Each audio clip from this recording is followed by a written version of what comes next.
बाई तुझा आशीर्वाद या मालिकेच्या आजच्या भागामध्ये आपण पाहतो की इकडे आता जो राजा आहे तो अवनीकडे बघत असतो. तर अवनी राजाला म्हणत असते, भारी आहे रे तुझा अभिषेक.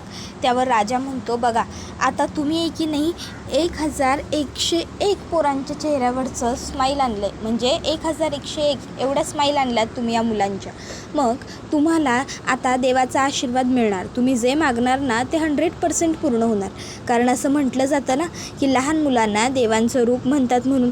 मग आता तुम्हाला जे काही हवं आहे की नाही ते मागा तुम्ही. मग बघा मी सांगतोय ना तुमच्या मनची इच्छा नक्की पूर्ण होणार. अहो मी गॅरंटी देतो तशी. त्यावर अवनी म्हणते, देवाची गॅरंटी घेणारा तू पहिलाच बघते.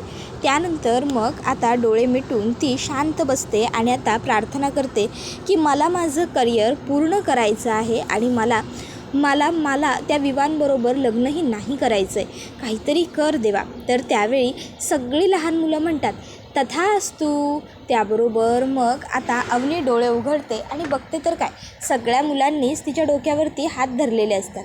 आता ते बघून अवनीला हसू येतं आणि मग आता अवनी हसते आणि ती मुलं तिच्या भोवती गोल गोल गोल नाचत असतात. राजा हे सगळं बघत असतो आणि तिला खुणवत असतो की खूप छान. हे सगळं बघून अवनीलासुद्धा खूप भारी वाटतं. अवनीही हसते. त्यानंतर राजा म्हणतो, बघा आता तुम्हाला काही काळजी करण्याची गरजच नाही आहे. आता सगळं व्यवस्थित होणार आणि तुमच्या मनाप्रमाणे घडणार. मग तर झालं. त्यावर अवनी म्हणते, हो थँक्यू. त्यावर राजा म्हणतो, जा आता तुम्ही अभिषेक करून या. त्यावर मग अवनी वहिनीबरोबर अभिषेक करायला जाते. तर दुसऱ्या बाजूला इकडे आता राजा विचार करतो, आता गॅरंटी तर दिली आहे पण काहीतरी करावंसुद्धा लागेल. तर दुसऱ्या बाजूला आता यशादा हा धन्याला सांगत असतो, होय रे आपली आई असती नाच तर आपण पण लई काहीतरी वेगळे असतो. आपल्या आईला आहे ना ह्या असल्या मारामाऱ्या भांडणं हे सगळं आवडायचंच नाही रे. आपल्या आईला आहे ना असं चांगलं जगलेलं आवडायचं. तिला आहे ना आपल्याला चांगली माणसं बनवायचं होतं. असं छान चांगले शिकलेले सुशिक्षित असू दे. आई असती तर दृश्य काहीतरी वेगळं असतं. त्याबरोबर आता धन्या दप्तर घ्यायला खाली वागताना त्याला पाठीमागे एक बाई तिच्या मुलाला भरवताना दिसते. त्याबरोबर धन्या म्हणतो, दादा मला तर आपली आई आठवत नाही, पर आपल्या आईचा मी बी असाच लाडका असेल ना रे. आपल्या आईने पण मला असंच भरवलं असेल ना कधीतरी. त्याबरोबर मग लगेच यशा त्याला म्हणतो, हो अरे आईचा सगळ्यात लाडका होता तू. आणि मग तो लगेच त्याला जवळ घेतो. त्याबरोबर आता जो राजा आहे तो आता यशाला फोन करतो. त्यानंतर तो आता यशाला विचारायला लागतो, काय यशादा जेवलास काय? त्याबरोबर आता यशादा विचार करतो की नक्कीच काहीतरी गडबड आहे. यशादा म्हणतो, काय रे काय झालं? त्याबरोबर मग तो म्हणतो, काय नाही सहजच.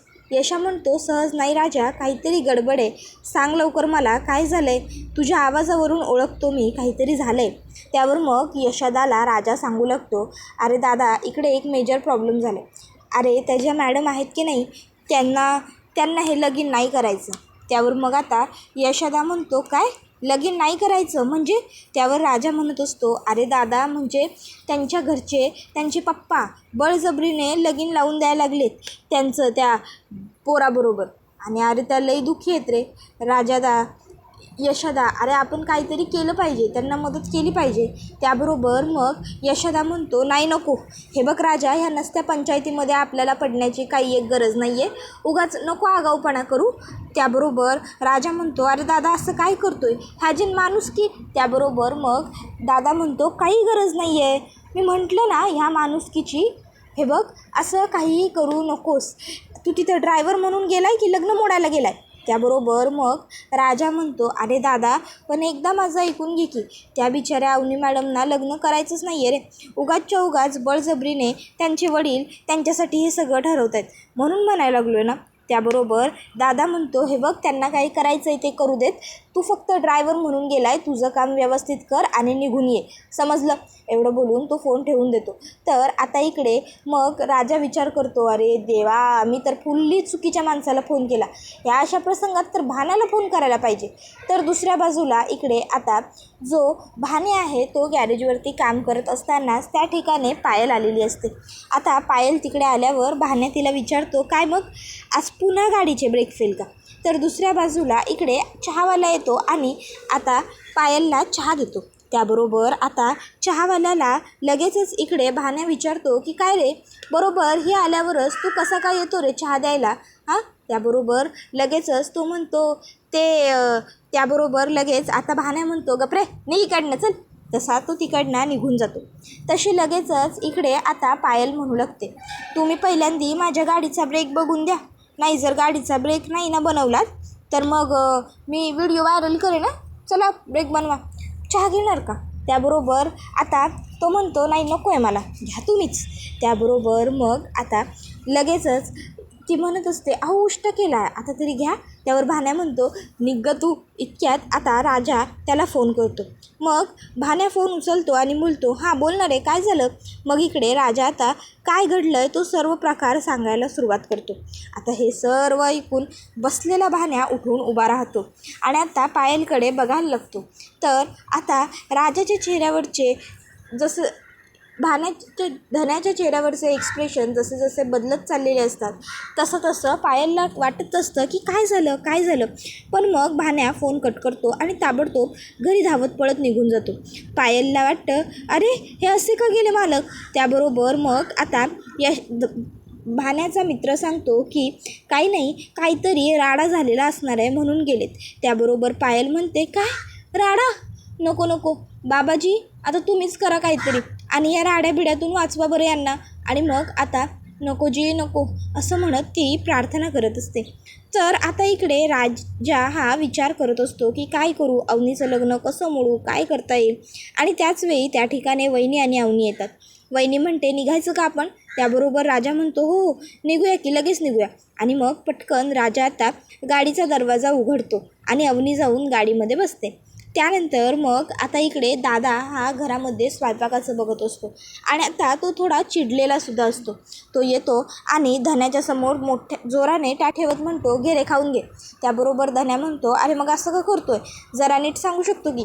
त्याबरोबर मग यशा म्हणतो अजून कसं सांगायचं रे, सांगितलंय तसं खा चल.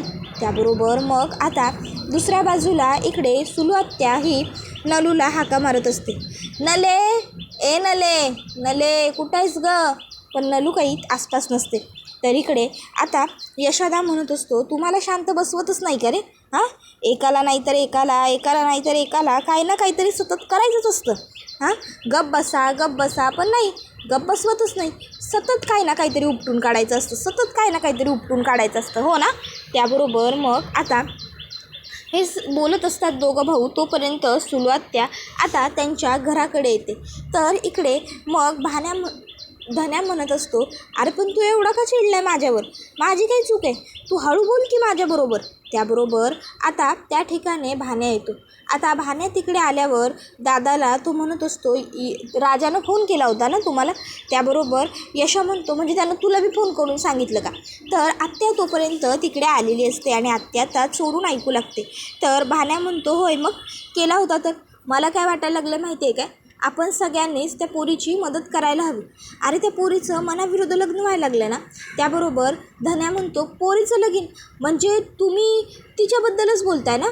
त्याबरोबर मग भान्या म्हणतो होय तिच्याबद्दलच बोलतोय. आता हे सगळं काही आत्या चोरून ऐकत असते. तर आता इकडे भान्या म्हणत असतो अरे त्या पोरीची बिचारीची या सगळ्यात काय चूक आहे, उगाच बिचारी स्वतःच्या जीवाचं काहीतरी बरं वाईट करून घ्यायची, या सगळ्यापेक्षा आपण ते लग्न थांबवायला हवं. त्याबरोबर मग यशा म्हणतो मोठी माणसं आहेत ती आणि असल्या मोठ्या लोकांच्या लफड्यात आहे ना आपल्याला पडण्याची काही गरज नाही आहे, समजतं आहे का तुम्हाला. आपल्याला मुळात गरज नाही आहे, त्यांचं काय करायचं ना ते ती लोक बघून घेतील, आपण त्या सगळ्यात पडायचंच नाही, आपण आपलं लक्ष द्यायचं, कळलं ना. तुम्ही त्या सगळ्या लफड्यात पडू नका. त्याबरोबर मग आता लगेच इकडे यशोदा तिकडनं गेल्यावर भान्या धन्याला घेतो आणि बाजूला येतो आणि तो धन्याला म्हणत असतो धन्या अरे काहीतरी करायला पाहिजे बघ आपण. त्याबरोबर मग आता धन्या म्हणतो अरे दादा आपण करायचं काय. त्याबरोबर मग आता भान्या म्हणतो अरे काहीतरी विचार कर की. तसा धन्या म्हणतो दादा आपण पोरीला पळवून पण आणू शकतो ना. त्याबरोबर आता भान्या म्हणतो अरे मग आणू शकतो की, पोरीला पळवून आणायला काय हरकत आहे. त्याबरोबर मग भान्या म्हणतो हा पळवून आणलं तर त्या पोरीला मदत बी होईल आणि आपल्या बाईला घराचा आशीर्वाद बी लाभल रे. वा ही अगदी उत्तम कल्पना आहे, असं आता त्या दोघा भावांचं बोलणं सुरू असतं. इतक्यात त्या ठिकाणी लगेचच भाण्या सुलू आत्याला बघतो. सुलू आत्याला बघून भाण्या म्हणतो, आत्या तू? त्याबरोबर आत्या पुढे येते आणि म्हणते, वय वय मीच. काय रे, लाजा वाटत नाही का तुम्हाला दुसऱ्यांच्या पोरी पळवून आणण्याबद्दल बोलताना? इतक्यात तिकडे दादा येतो. दादा म्हणतो, आत्या काय झालं, कशाबद्दल बोलता येते? त्याबरोबर मग आता आत्या म्हणते, पोरी पळवून आणण्याबद्दल चर्चा चालू आहे तुमच्या भावांची. त्याबरोबर मग आता यशा म्हणतो, काय पोरी पळवून आणण्याबद्दल? काय रे, हां काय सांगते आत्या? हे बघा, असलं काय बी नाही आहे, उगाचच्या उगाच काय बी बोलू नका तू आत्या. त्याबरोबर आत्या म्हणते, अरे मी माझ्या स्वतःच्या कानाने ऐकलं आत्ता, मला खोटं ठरवतो का रे ठेंगण्या? त्याबरोबर मग आता भाण्या म्हणतो, तुला काय करायचं आत्या, तू जा ना तुझी. त्याबरोबर आता आत्या म्हणते, अशी कशी जाऊ, बोलाव तुझ्या बापाला, बोलाव, मला बोलायचं आहे त्याच्याशी, बोलाव. त्याबरोबर मग आता त्या ठिकाणी आता लगेचच अण्णा येतात. अण्णा आल्याबरोबर मग आता ते लगेच तिला म्हणतात, जाय तुझ्या घराच्या हद्दीत जा. त्यावर ती म्हणते, आधी मला हाकलण्यापेक्षा ना तुझे पोरं काय दिवे लावून राहिलेत ना ते बघ, तुझे पोरं पोरी पळवून आणतायत लोकांच्या. त्यावर आता मग अण्णांना हे ऐकून आनंद होतो. अण्णा म्हणतात, काय पोरी पळवून आणते? अरे मग आणा की, मग कसली आले हरकत. त्याबरोबर मग आता आत्या म्हणते, वा वा वा वा, मी असा जगात पहिलाच बाप बघते जो आपल्या पोरांना सांगतोय, आणा लोकांच्या पोरी पळवून आणा म्हणून, शी. त्याबरोबर मग आता लगेचच अण्णा म्हणतात, आणा, कुणाच्या आणायचे त्यांच्या पळवून आणा. त्याबरोबर हे ऐकून आता भाण्या आणि धन्याला आणखीनच जास्त प्रोत्साहन मिळतं. त्याबरोबर आता यशा म्हणत असतो, काय बोलतेस तू आत्या, गप ग जरा, का पोरी पळवून आणतील माझे भाऊ? तसं काही नाही आहे. आत्या म्हणते, मी आता पोलीसच बोलवते, तुम्ही पोरी पळवून तर आणा. इतक्यात त्या ठिकाणी नलू येते आणि नलू म्हणते, काय चाललंय काय मम्मी इकडं? त्यावर नलूला सुलू आत्या सांगते, तू पोलिसांना फोन कर, हे बघ हे लोक पोरी पळवून आणण्याबद्दल बोलत आहेत. आता नलूला वाटतं की यशा तिला पळवून घेऊन जाण्याबद्दल बोलतो.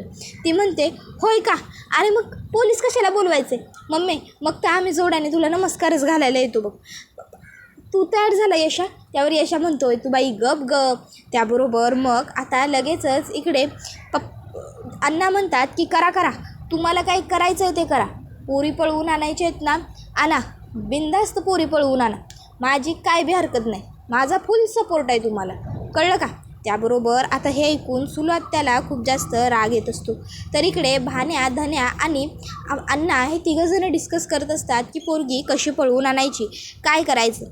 तर इकडे लगेचच नलू म्हणू लागते, मम्मी अगं मला जायचं आहे की यशाबरोबर लगीन करून. त्याबरोबर नलू आत्याला राग येतो आणि ती आता तिच्या मुलीला मारू लागते. तर तोपर्यंत ह्या ठिकाणी आता राजा ह्या लोकांना घरी घेऊन आलेला असतो. तर दुसऱ्या बाजूला यशोदासुद्धा धन्याला आणि भाण्याला मारत असतो. यशोदा गाडीचा दरवाजा उघडतो, राजा गाडीचा दरवाजा उघडतो. त्याबरोबर आता गाडीतून लगेचच अवनी आणि स्वातीवहिनी बाहेर पडतात. त्या दोघीजणी घरात चाललेल्या असतात आणि जाता जाता स्वातीवहिनी राजाला सांगते, तुम्ही जरा तेवढ्या बॅग्स आतमध्ये ठेवाल का? राजा म्हणतो, हो येतो की. त्यानंतर मग अवनी आणि स्वातीवहिनी घरात आल्यावर त्या ठिकाणी विवान आणि त्याचे आईबाबा बसलेले असतात. तर आता बाबा म्हणतात, ये अवनी ये बेटा, बघ विवानराव आले, तुझ्या सासरची मंडळी आली आहे, कधीपासून सगळे तुझी वाट बघतायत, ये बेटा. हे बघ विवानने रजिस्टर मॅरेजचे आणि विजाचे जे काही डॉक्युमेंट लागणार आहेत ते सगळे आधीच आणलेले आहेत, तुला फक्त आता त्याच्यावरती सह्या करायच्या आहेत, ये सह्या कर. त्याबरोबर आता हे ऐकून अवनीला राग येत असतो. तर विवान हा अवनीला म्हणतो, अवनी अगं तिकडे तशी का उभी आहेस, ये ना पेपर्सवरती सह्या कर. त्याबरोबर अवनी म्हणते, डॅड हो एवढ्या लवकर? त्यावर बाबा म्हणतात, हो अवनी काळजी करू नकोस, विवानरावांनी सगळी तयारी आधीच करून घेतली, तुला फक्त सह्या करायचे, ये कर सह्या बेटा. त्याबरोबर मग अवनी पुढे सरसावते आणि आता ती त्या पेपर्सवरती सह्या करायला पेन हातामध्ये घेते. विवान रागाने मुद्दाम अवनीला अनकम्फर्टेबल करण्यासाठी तिच्या जवळ जाऊन बसतो. राजाला हे सगळं बघून आवडत नसतं, पण आता गप्प बसण्यावाचून पर्याय नसतो. अवनी राजाकडे वरती नजर करून बघते. राजा अवनीला नजरेनेच खुणावतो की करा सह्या, काळजी करू नका. राजा मनातल्या मनात म्हणत असतो, मॅडम तुम्ही जरी ह्या कसल्या पण कागदांवर सह्या केल्या की नाही तरी फरक मात्र काहीच पडणार नाही आहे, शेवटी जे हवं आहे तुम्हाला तेच घडणार आहे. त्यानंतर मग आता अवनीने सह्या केल्यावर विवान म्हणत असतो, अवनी इथे पण कर, अवनी इथे पण कर, हां इथे आणखीन एक, हो गुड, शाब्बास शाब्बास. त्याबरोबर आता दादा त्या दोघांचा असा एक फोटोसुद्धा क्लिक करून घेतो. हे सगळं काही स्वातीवहिनी बघत असते. स्वातीवहिनीला अवनीच्या चेहऱ्यावरचं दुःख दिसत असतं, पण गप्प राहण्यावाचून पर्याय नसतो. त्यानंतर विवान म्हणतो, अंकल हे घ्या, हे सगळे तुम्हाला गरजेचे असलेले पेपर्स. आता उद्या रजिस्टर मॅरेज करायला येऊ ना मी? त्यावर ते म्हणतात, हो हो अर्थात, उद्या तुमचं रजिस्टर मॅरेज होणारच, अभिनंदन. त्यावर हे ऐकून विवानला आनंद होतो. तर अवनीला मात्र हे सगळं बघून टेन्शन येतं. विवान अवनीच्या हातातला पेन हिसकावून घेतो आणि म्हणतो, आता नो मोर पेन, समजलं? त्यानंतर मग आता लगेचच अवनीची आई विवानला म्हणते, आता तुम्ही जेवूनच जा मस्त निवांत. तसा लगेच विवान म्हणतो, नाही नाही नको, म्हटलं ना मी काकू आत्ता, नो मोर पेन, नो मोर फॉर्मॅलिटीज. ओके, चला उशीर होतो आहे, आम्ही निघतो. आणि मग त्यानंतर आता विवानचे आई बाबा आणि विवान निघालेला असतो. तर आता दादा आणि स्वातीवहिनी त्यांना घालवायला जात असतात, पण बाबा अवनीला म्हणतात, अवनी ते दोघं नको, तू जा त्यांना बाय करायला. अवनी म्हणते, पण बाबा काय गरज आहे, विवान म्हणाला ना नो मोर फॉर्मॅलिटीज म्हणून. त्यावर बाबा म्हणतात, मी सांगतोय ना जा. मग अवनी विवानला बाय करायला बाहेर येते. विवानचे आई बाबा, आम्ही पुढे जातो, गाडीजवळ थांबतो, तू लवकर ये असं म्हणून पुढे जातात. विवान अवनीकडे येतो आणि म्हणत असतो, अरे वा, होणाऱ्या नवऱ्याला बाय करायला आली आहेस तर तू, वा वा, चांगली गोष्ट आहे, वा शाब्बास. त्याबरोबर मग आता अवनीला तो म्हणतो, अवनी तुझा ड्रेसिंग सेन्स बदल आता. नाही, कारण हे असे आउटलेटेड कपडे तिकडे कोणी घालत नाही ना, म्हणून सांगतो. त्याबरोबर हे सगळं राजाला अजिबात आवडत नसतं. विवान अवनीला हात मिळवायला हात पुढे करतो. आता अवनी विवानला हात मिळवू की नको, विवानला हात मिळवू की नको असा विचार करत असते. त्यावेळी मग आता विवान हा हात मिळवू की नको असा अवनी विचार करत असतानाच तिचा हात घट्ट पकडतो. आता हे बघून राजाला खूप राग येतो. राजा म्हणत असतो की तुझी एवढी हिंमत की तू मॅडमचा हात एवढ्या जोरात पकडला का, आता बघ मी काय करतो ते. आणि तिथे असलेल्या पाईपामध्ये पाय गुंतवून मुद्दामून राजा आता विवानला पाडतो. आता विवान पडल्याबरोबर लगेचच राजा उठतो आणि म्हणतो, अरे कुणी धरलाय तिकडं पाईप, साहेब तुम्ही पडला नाही ना, तोंडावर पडला असता ना आत्ता. त्याबरोबर हे ऐकून विवानला राग येतो. विवान राजाकडे येतो आणि म्हणत असतो, तू मुद्दाम केलं ना, हे जाणून बुजून मला पाडलं ना. त्याबरोबर विवानला राजा सांगत असतो, अहो नाही साहेब, असं कसं मी तुम्हाला जाणून बुजून पाडेन, अहो हा पाईपमध्ये आला होता, माझी काही चूक नाही आहे या सगळ्यामध्ये, खरंच ऐका की. त्याबरोबर मग अवनी हा सर्व प्रकार बघत असते. आता ती काही बोलणार इतक्यात त्या ठिकाणी घरातले सगळेजण येतात. आता मात्र अवनीला टेन्शन येतं की घरातले सगळे आता काय बोलतील. तर राजा सांगत असतो की मी मुद्दामून असं काही केलेलं नाही आहे, खरंच सांगतो, अहो चुकून तुमचा उलट पाय गुंतवला असता, आम्ही बाजूला करत होतो ते आणि तुम्ही धडपडला. त्याबरोबर मग आता बाबा विचारतात, काय काय झालं आहे काय. मग आता लगेच राजा म्हणतो, अहो साहेब चुकून यांचा पाय त्यात गुंतावला आणि हे तोंडावर पडले. त्याबरोबर मग आता विवान म्हणतो, इनफ इज इनफ, ओके, गप्प बसायचं, उगाचच्या उगाच जास्त बोलायचं नाही, तू मुद्दाम केलंस हे सगळं जाणून बुजून, मला माहिती आहे, कळलं ना, तू काय आहेस ना हे मला अगदी व्यवस्थित कळलं आहे. अंकल का ठेवलं आपण याला कामावर, मला कळत नाही आहे. त्याबरोबर मग आता लगेचच इकडे आता बाबा म्हणतात, बरं जाऊ द्या, जे झालं ते. त्याबरोबर मग आई म्हणते, हे बघा, हवं तर त्यांच्या वतीने मी तुमची माफी मागते, जर तुम्हाला लागलं असेल तर चला बरं तुम्ही आतमध्ये या, आपण डॉक्टरांना बोलवूया, एक काम कर रे, पटकन डॉक्टरांना फोन कर. त्याबरोबर महेश म्हणतो, हो हो करतो ना मी. त्यावर विवान म्हणतो, नाही काही गरज नाही आहे त्या सगळ्याची. इतक्यात त्या ठिकाणी आता विवानचे आईबाबासुद्धा येतात. आता आईबाबा आल्याबरोबर मग आता विवानला ते विचारतात की काय झालं. मग विवान सांगतो की काही नाही आणि तिकडनं निघून जातो. मग आता विवानच्या आईबाबांसमोर बाबा हात जोडतात. तर विवानचे वडील म्हणतात, अहो कशाला, मला माहिती आहे, अहो सगळं, विवानचा गैरसमज झाला, इट्स ओके. त्यानंतर मग आता ती सगळी लोक तिकडनं निघून जातात. त्याबरोबर आता अवनी ही मात्र तिथे शांतपणे उभी असते. अवनी काहीच बोलत नसते. ती लोक तिकडनं निघून गेल्याच्यानंतर मग अवनीचे वडील राजाकडे बघतात, मागे फिरतात. त्याबरोबर आता राजा म्हणतो, सॉरी साहेब, ते चुकून. त्याबरोबर मग आता राजाला अवनीचे वडील सांगतात, चुकून, पुन्हा असं चुकूनसुद्धा होता कामा नये, लक्षात ठेवायचं. त्यावर आता राजा होकार देतो आणि अवनीचे बाबा तिकडनं निघून जातात. त्याबरोबर मग आता राजा अवनीकडे येतो आणि म्हणतो, काय मग कसं वाटलं. त्याबरोबर अवनी म्हणते, त्याला तोंडावर पाडून माझं लग्न त्याच्याबरोबर होण्यापासून थांबणार आहे का, काहीतरी करावं तर लागेलच ना. मग राजा म्हणतो हो हे बरोबर आहे. बाकी अवनी तिकडनं निघून गेलेली असते. मग राजा आता धन्याला आणि भान्याला फोन करतो आणि म्हणत असतो तुम्ही दोघं मला भेटायला या आज इकडे नाक्यावरती. मग आपण काय करायचं ते ठरवूया, मग आपण पुढचं बघूया. त्याबरोबर मग आता ते दोघं भाऊ त्याला भेटायला आलेले असतात. त्यांच्याबरोबर यशा पण असतो. आता तिघंही आल्यावर मग यशादा म्हणत असतो आपल्याला काय करायचं आहे, त्यांचं काय पण होऊ दे, त्या त्यांचं बघून घेतील. त्याबरोबर राजा म्हणत असतो मला आवडायला लागल्यात त्या, माझं प्रेम आहे त्यांच्यावर. आता मात्र तिघंही भाऊ आश्चर्यचकित होतात, काय बोलावं असा विचार करतात. त्यानंतर मग आता भान्याने राजाला फोन केलेला असतो. तर राजा म्हणतो बाकी काही नाही रे भान्या, पण फक्त माझी एवढीच इच्छा आहे त्यांचं लग्न माझ्याशी जरी झालं नाही ना तरी त्या गैबाण्याबरोबर व्हायला नको. अरे तू चांगला माणूस नाही आहे रे खरंच.